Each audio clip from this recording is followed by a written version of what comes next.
नमस्कार।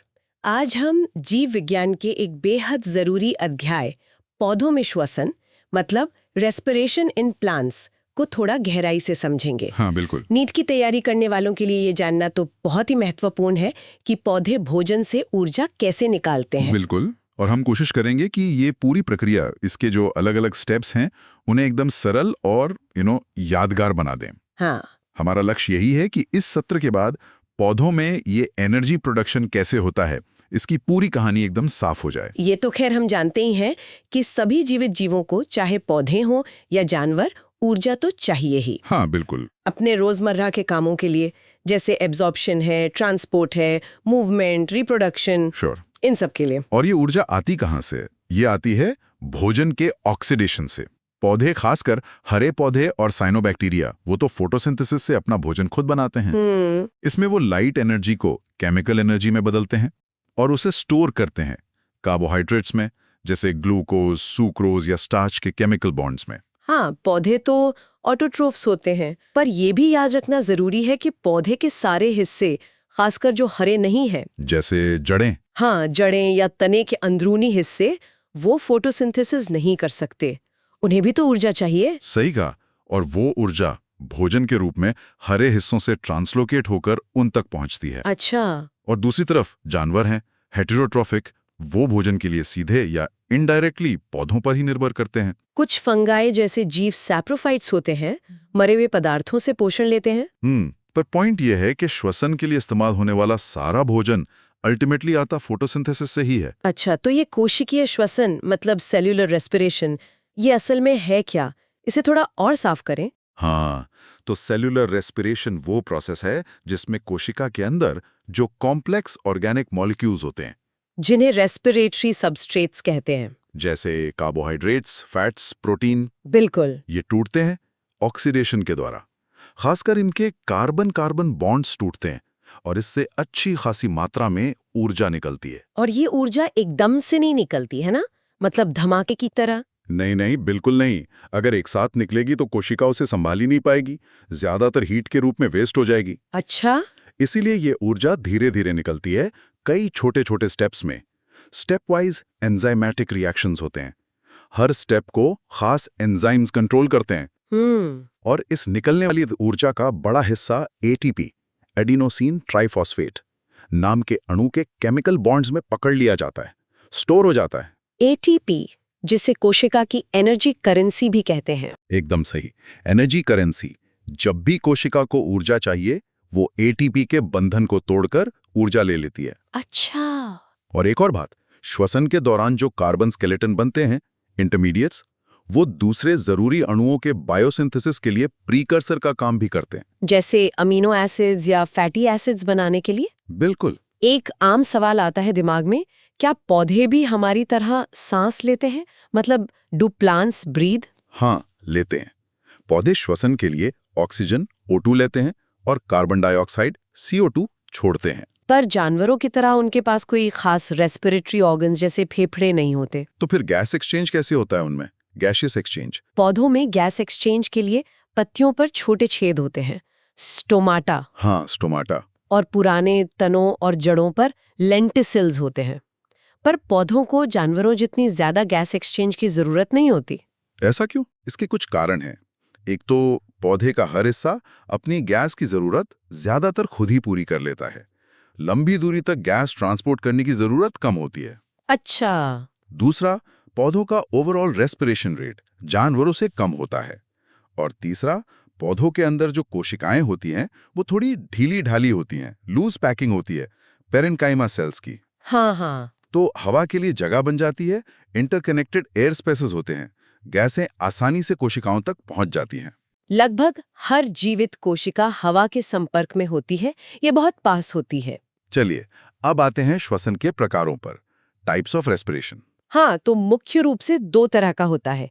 एक तो एरोबिक रेस्पिरेशन, जो ऑक्सीजन की मौजूदगी में होता है। और दूसरा एनारोबिक रेस्पिरेशन, जो ऑक्सीजन के बिना होता है। एरोबिक रेस्पिरेशन में तो भोजन जैसे ग्लूकोज का कंप्लीट ऑक्सीडेशन होता है, CO2 और पानी बनते हैं और ऊर्जा भी बहुत ज्यादा निकलती है। बिल्कुल। जबकि एनारोबिक रेस्पिरेशन में इनकम्प्लीट ऑक्सीडेशन होता है भोजन का। ऊर्जा बहुत कम निकलती है और एंड प्रोडक्ट्स भी अलग होते हैं, जैसे एथेनॉल या लैक्टिक एसिड। ठीक है, तो अब प्रक्रिया के पहले चरण पर चलते हैं, ग्लाइकोलिसिस। नाम से ही लग रहा है शुगर का टूटना। हाँ, ग्लाइकोज मतलब शुगर और लाइसिस मतलब टूटना। ये रेस्पिरेशन का पहला स्टेप है और कोशिका के साइटोप्लाज्म में होता है। साइटोप्लाज्म में, ओके। और सबसे खास बात यह है कि ग्लाइकोलिसिस सभी जीवित जीवों में होता है, चाहे वो एरोबिक हो या एनारोबिक।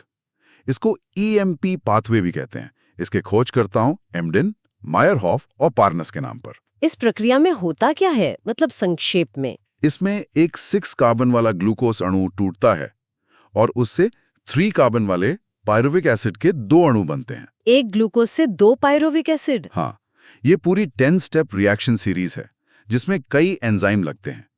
पौधों में ग्लूकोज अक्सर सुक्रोज से आता है, जो फोटोसिंथेसिस का प्रोडक्ट है। अच्छा। सुक्रोज पहले इन्वर्टेज एंजाइम से ग्लूकोज और फ्रक्टोज में टूटता है, फिर ये दोनों ग्लाइकोलिसिस में एंटर करते हैं। क्या इसमें मतलब ऊर्जा लगती भी है और बनती भी है? हाँ, बिल्कुल। शुरुआत में 2 स्टेप्स में ATP खर्च होते हैं। एक तो जब ग्लूकोज से ग्लूकोज 6 फॉस्फेट बनता है हेक्सोकाइनेज एंजाइम से, और दूसरा जब फ्रक्टोज 6 फॉस्फेट से फ्रक्टोज 1,6 बिस फॉस्फेट बनता है। लेकिन बाद के स्टेप्स में ATP बनते भी हैं। कहाँ पर बनते हैं ATP? 2 मुख्य जगह हैं जहां ATP बनता है। एक तो जब 1,3 बिस फॉस्फोग्लिसरेट यानी BPGA से 3 फॉस्फोग्लिसरिक एसिड PGA बनता है। ओके। और दूसरा जब फॉस्फोइनोल पायरुवेट PEP से पायरुविक एसिड बनता है। क्योंकि एक ग्लूकोज से 2 3 कार्बन अणु PGL बनते हैं ना, तो ये दोनों ATP बनाने वाले स्टेप 2 बार होते हैं। अच्छा, 2 बार? हाँ, और एक और जरूरी चीज होती है। जब 3 फॉस्फोग्लिसराल्डिहाइड PGL से BPGA बनता है, उस वक्त NAD प्लस रिड्यूस होकर NADH प्लस H+ बनता है। NADH। हाँ, ये भी तो एनर्जी कैरियर है। हाँ, ये NADH बाद में काफी ATP बनवाएगा। तो ग्लाइकोलिसिस का कुल हिसाब क्या रहा, मतलब नेट गेन एक ग्लूकोज से? देखो, 4 ATP बनते हैं, पर 2 ATP शुरू में लग गए थे। हाँ। तो नेट गेन हुआ 2 ATP का, साथ में 2 अणु पायरुविक एसिड के बने और 2 अणु NADH प्लस H+ के बने। ओके, ये याद रखना बहुत जरूरी है। ग्लाइकोलिसिस होता है साइटोप्लाज्म में। एरोबिक और इनारोबिक दोनों का कॉमन पाथवे है और प्रोडक्ट है 2 पायरुविक एसिड, 2 नेट ATP और 2 NADH। बिल्कुल सही। अब ग्लाइकोलिसिस से जो पायरुविक एसिड बना उसका क्या होता है? फेट ऑफ पायरुविक एसिड, ये आगे कहाँ जाता है? हाँ, तो पायरुविक एसिड का भविष्य कोशिका की जरूरत और सबसे जरूरी ऑक्सीजन है या नहीं, अवेलेबिलिटी ऑफ ऑक्सीजन, इस पर निर्भर करता है। इसके पास मोटे तौर पर 3 रास्ते हैं। 3 रास्ते? हाँ, पहला लैक्टिक एसिड फर्मेंटेशन, दूसरा अल्कोहलिक फर्मेंटेशन और तीसरा एरोबिक रेस्पिरेशन, जिसमें क्रेब्स साइकिल वगैरह आता है। पहले फर्मेंटेशन की बात करते हैं, किण्वन, जो ऑक्सीजन के बिना होता है। हाँ, फर्मेंटेशन कई प्रोकैरियोट्स में होता है, यूनिसेलुलर यूकैरियोट्स जैसे यीस्ट में होता है। यीस्ट में? हाँ, और हमारी मांसपेशियों की कोशिकाओं में भी होता है, खासकर जब भारी एक्सरसाइज करते हैं और ऑक्सीजन कम पड़ जाती है। इसमें ग्लूकोज का इनकम्प्लीट ऑक्सीडेशन होता है। इसके 2 मुख्य प्रकार बताए आपने। अल्कोहलिक फर्मेंटेशन कैसे होता है? यीस्ट में क्या होता है, पायरुविक एसिड पहले CO2 छोड़ता है, एंजाइम होता है पायरुविक एसिड डीकार्बोक्सिलेज और बनता है एसिटाल्डिहाइड। एसिटाल्डिहाइड, हाँ, ठीक है। फिर ये एसिटाल्डिहाइड एक और एंजाइम अल्कोहल डीहाइड्रोजनेज की मदद से एथेनॉल में बदल जाता है और इस दूसरे स्टेप में जो ग्लाइकोलाइसिस में NADH बना था ना, हाँ, वो वापस NAD+ में ऑक्सीडाइज हो जाता है। ये NAD+ का रीजेनरेशन जरूरी है ताकि ग्लाइकोलाइसिस चलता रहे। अच्छा, NAD+ वापस मिल जाता है। और लैक्टिक एसिड फर्मेंटेशन में? वो कुछ बैक्टीरिया में होता है और हमारी मसल सेल्स में। यहाँ पायरुविक एसिड सीधे लैक्टिक एसिड में बदल जाता है। एंजाइम है लैक्टेट डीहाइड्रोजनेज। इसमें भी NADH प्लस H+ इस्तेमाल होता है और NAD+ रीजनरेट होता है। मसल्स में जब लैक्टिक एसिड जमा होता है तभी थकान महसूस होती है। यहाँ एक बात है, फर्मेंटेशन में ऊर्जा तो बहुत कम निकलती है ना? बिल्कुल, ग्लूकोज में जितनी एनर्जी है उसका 7% से भी कम हिस्सा फर्मेंटेशन में रिलीज होता है। नेट गेन सिर्फ 2 ATP का है जो ग्लाइकोलिसिस में बने थे। बस 2 ATP? हाँ, और इसके जो प्रोडक्ट्स हैं, एसिड या अल्कोहल, वो ज्यादा मात्रा में जहरीले भी हो सकते हैं। जैसे यीस्ट करीब 13% अल्कोहल कॉन्सेंट्रेशन पर खुद ही मरने लगते हैं। तो फिर ज्यादातर जीवों के लिए ऊर्जा का मेन सोर्स तो एरोबिक रेस्पिरेशन ही हुआ। बिल्कुल सही। अब आते हैं सबसे जरूरी हिस्से पर, एरोबिक रेस्पिरेशन, वायवीय श्वसन। ये ऑक्सीजन की प्रेजेंस में होता है। हाँ। और इसमें ग्लूकोज का कंप्लीट ऑक्सीडेशन होता है CO2 और पानी में, और इसमें बहुत ज्यादा ऊर्जा निकलती है ATP के रूप में। यूकैरियोटिक कोशिकाओं में ये होता है माइटोकॉन्ड्रिया के अंदर। Mitochondria, power house of the cell, इसके मुख्य चरण क्या हैं?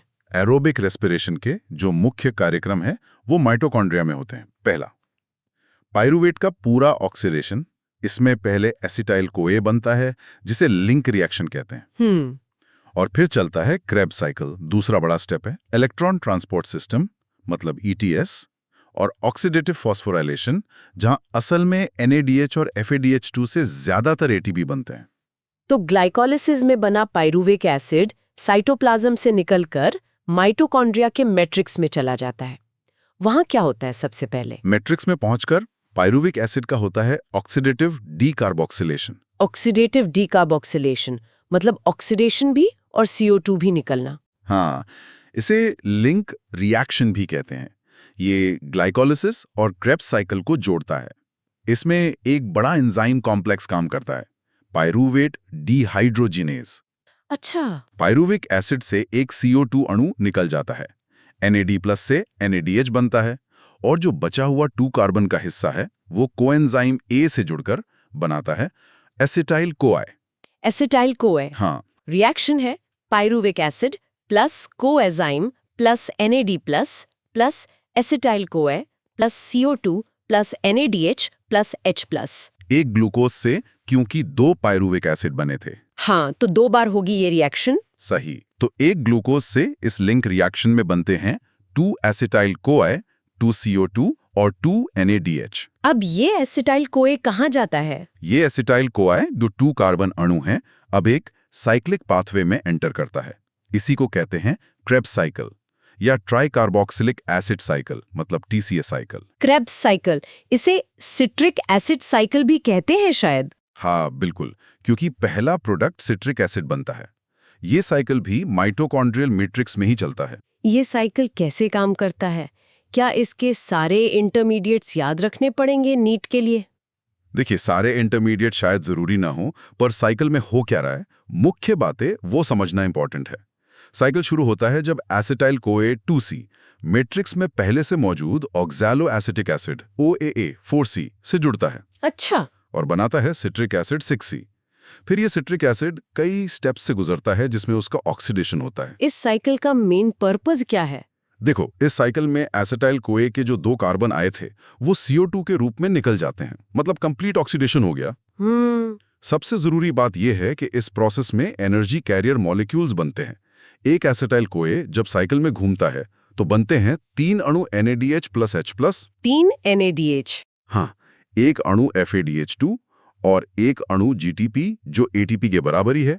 ये GTP बनना कहलाता है सबस्ट्रेट लेवल फॉस्फोराइलेशन। यहीं पर आता है खेल का असली हीरो, इलेक्ट्रॉन ट्रांसपोर्ट सिस्टम यानी ETS और ऑक्सीडेटिव फॉस्फोराइलेशन। ये जो NADH और FADH2 है ना, इनके पास हाई एनर्जी इलेक्ट्रॉन्स हैं। ETS इन इलेक्ट्रॉन्स की एनर्जी का इस्तेमाल करके ढेरों ATP बनाता है, और ये प्रक्रिया होती है माइटोकॉन्ड्रिया की इनर माइटोकॉन्ड्रियल मेम्ब्रेन पर, भीतरी झिल्ली पर। ये ETS कैसे काम करता है, इसे थोड़ा आसान करके समझाएं, जैसे वो झरने वाली एनालॉजी थी। हाँ, वो एनालॉजी अच्छी है। आप ETS को एक तरह की इलेक्ट्रॉन रिले रेस या झरना समझ सकते हैं। इसमें कई प्रोटीन कॉम्प्लेक्स होते हैं, कॉम्प्लेक्स 1 से 4 तक, और कुछ मोबाइल इलेक्ट्रॉन कैरियर भी होते हैं, जैसे यूबिक्विनोन, साइटोक्रोम C।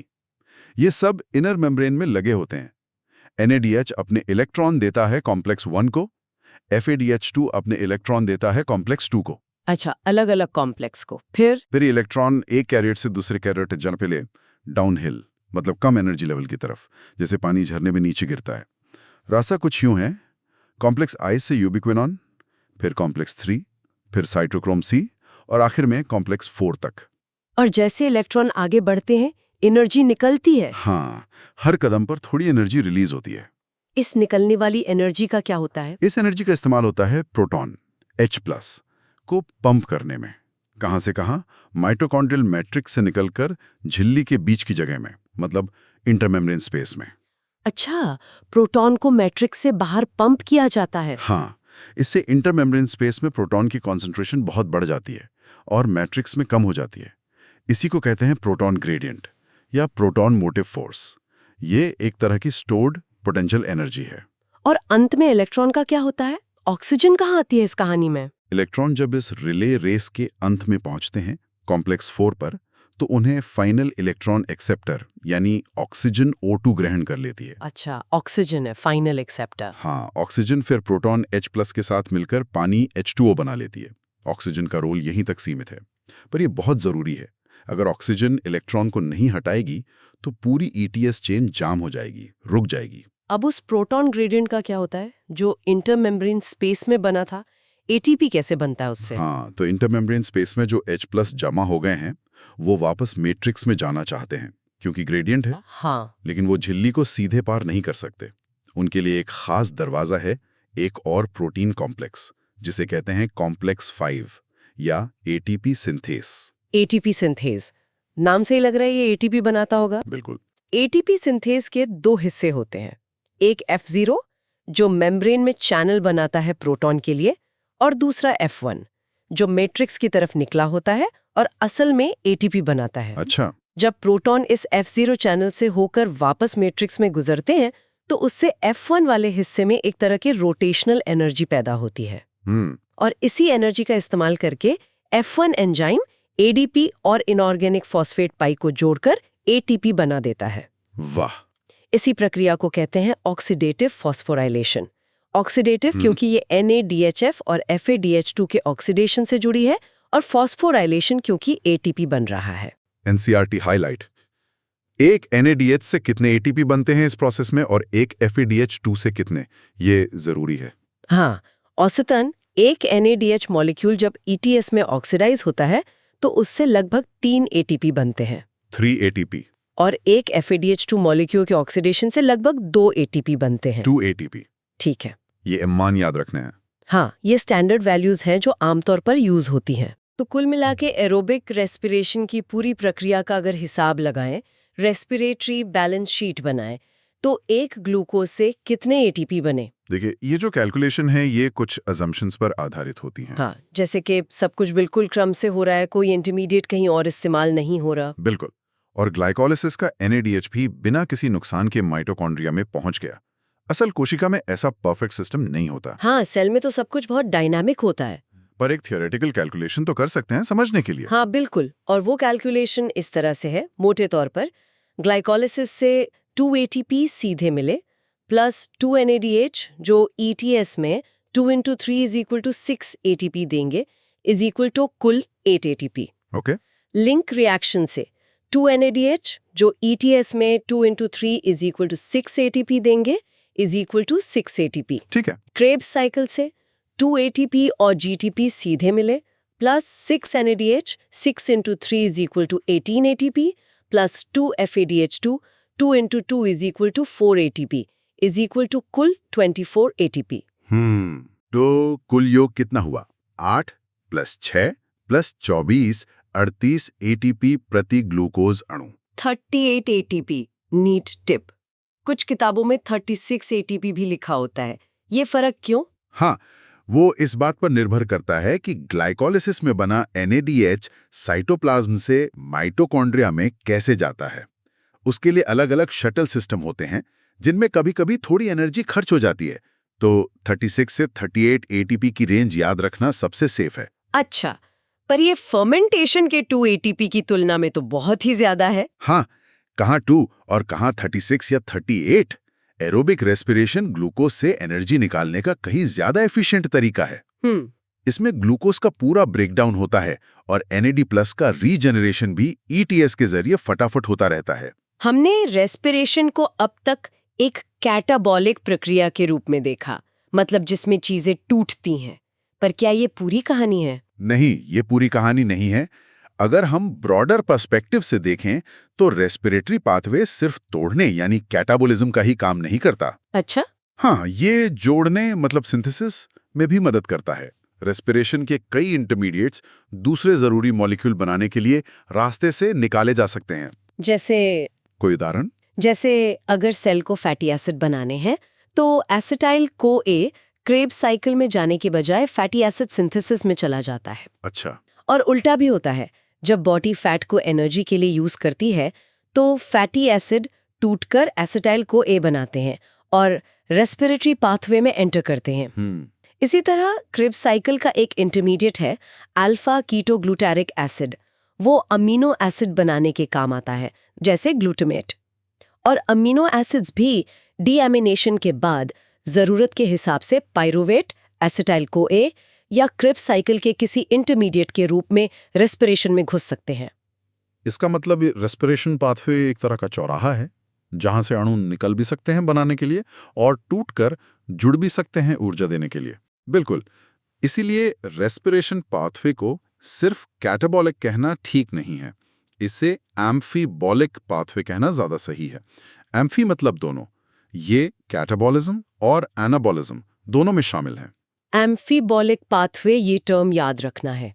आखिर में एक छोटा सा कॉन्सेप्ट और है, रेस्पिरेटरी कोशेंट, आरक्यू। ये क्या होता है? आरक्यू मतलब श्वसन गुणांक। ये सिंपली एक अनुपात है रेस्पिरेशन के दौरान निकली हुई CO2 का आयतन और उसी दौरान इस्तेमाल हुई O2 के आयतन का अनुपात। RQ is equal to volume of CO2 evolved, volume of O2 consumed। हाँ। और इसका मान किस पे निर्भर करता है? RQ की वैल्यू इस बात पर डिपेंड करती है कि रेस्पिरेटरी सबस्ट्रेट क्या है, मतलब कौन सा भोजन जल रहा है। अच्छा। जैसे अगर कार्बोहाइड्रेट्स जैसे ग्लूकोज का कंप्लीट ऑक्सीडेशन हो रहा है तो जितनी O2 यूज होती है उतनी ही CO2 निकलती है। हाँ, हमने रिएक्शन देखी थी, C6H12O6 plus 6O2 gives 6 CO2 plus 6 H2O। सही। तो RQ होगा 6 CO2 6 O2 is equal to 1.0। Carbohydrates के लिए RQ is equal to 1 होता है। और फैट्स के लिए, फैट्स में ऑक्सीजन एटम कम होते हैं कार्बन के मुकाबले, तो उन्हें पूरा जलाने के लिए O2 ज्यादा लगती है जबकि CO2 कम निकलती है। जैसे ट्राइपैल्मिटिन के लिए RQ करीब 0.7 होता है, तो फैट्स के लिए RQ हमेशा 1 से कम होता है। 1 से कम। और प्रोटीन्स के लिए? प्रोटीन्स के लिए RQ लगभग 0.9 के आसपास होता है। और अगर कोई ऑर्गेनिक एसिड सबस्ट्रेट हो? उनके लिए RQ 1 से ज्यादा होता है। और एनारोबिक रेस्पिरेशन में सोचिए, एनारोबिक में तो O2 इस्तेमाल ही नहीं होती, तो डिनोमिनेटर 0 हो जाएगा, RQ अनंत होगा। इन्फिनिट। बिल्कुल। तो RQ देखकर अंदाजा लग सकता है कि सेल कौन सा फ्यूल ज्यादा इस्तेमाल कर रही है। बहुत बढ़िया। चलिए इस पूरी बातचीत का एक फटाफट सारांश करते हैं, क्विक रिकैप, नीट रिवीजन के लिए। जरूर। तो रेस्पिरेशन है एनर्जी प्रोडक्शन। 1 ग्लाइकोलिसिस। कहाँ? साइटोप्लाज्म में। 1 ग्लूकोज से क्या? 2 pyruvic acid plus 2 net ATP plus 2 NADH। Common है एरोबिक और एनारोबिक दोनों में। ठीक। 2 एनारोबिक बिना ऑक्सीजन। फर्मेंटेशन। पायरुविक एसिड से बनता है लैक्टिक एसिड या ethanol plus CO2। Net ATP सिर्फ 2 ग्लाइकोलिसिस वाले। NAD प्लस रीजेनरेट होता है। ओके। 3 एरोबिक ऑक्सीजन के साथ। कहाँ? माइटोकॉन्ड्रिया में। Link reaction matrix. 2 pyruvic acid 2 acetyl CoA plus 2 CO2 plus 2 NADH। Krebs cycle matrix. 2 acetyl CoA घूमते हैं, क्या मिलता है? पर glucose 4 CO2 plus 2 ATP GTP plus 6 NADH plus 2 FADH2। सही। ETS and oxidative phosphorylation. Inner membrane. NADH और FADH2 से electron निकलते हैं, प्रोटॉन ग्रेडियंट बनता है, O2 फाइनल एक्सेप्टर है, पानी बनता है। ATP synthase complex V proton gradient से ATP बनाता है। मोटा मोटा 1 NADH approximately 3 ATP, 1 FADH2 approximately 2 ATP। बिल्कुल। 4 कुल ATP एरोबिक लगभग 36 से 38 ATP प्रति ग्लूकोज। हाँ। 5 एम्फीबॉलिक पाथवे। रेस्पिरेशन सिर्फ कैटाबॉलिक नहीं, एनाबॉलिक भी है। हाँ। 6 RQ CO2 निकली, O2 लगी, कार्बोहाइड्रेट 1 फैट 1 0.7, प्रोटीन 0.9। परफेक्ट। तो संक्षेप में हमने देखा कि कैसे कोशिकाएं भोजन जैसे ग्लूकोज में जो केमिकल एनर्जी बंद है उसे स्टेप बाय स्टेप तरीके से तोड़कर अपनी यूनिवर्सल एनर्जी करेंसी एटीपी में बदलती हैं। हाँ, और एरोबिक रेस्पिरेशन इस एनर्जी को निकालने का एक कमाल का एफिशिएंट और कंट्रोल तरीका है जिसने पृथ्वी पर ज्यादातर कॉम्प्लेक्स लाइफ को संभव बनाया है। यहाँ हम एक सवाल छोड़ जाते हैं आगे सोचने के लिए। ये जो जीवित कोशिकाएं हैं वो ऊर्जा उत्पादन, श्वसन और ऊर्जा निर्माण जैसे फोटोसिंथेसिस के इन जटिल और अक्सर उल्टी दिशा में चलने वाले रास्तों के बीच इतना सटीक बैलेंस और कोऑर्डिनेशन कैसे बनाए रखती हैं, खासकर जब बाहर का माहौल लगातार बदलता रहता है। सोचने वाली बात है। इन प्रक्रियाओं का ये आपसी तालमेल, ये संतुलन जीवन के बने रहने के लिए कितना नाजुक और कितना जरूरी है।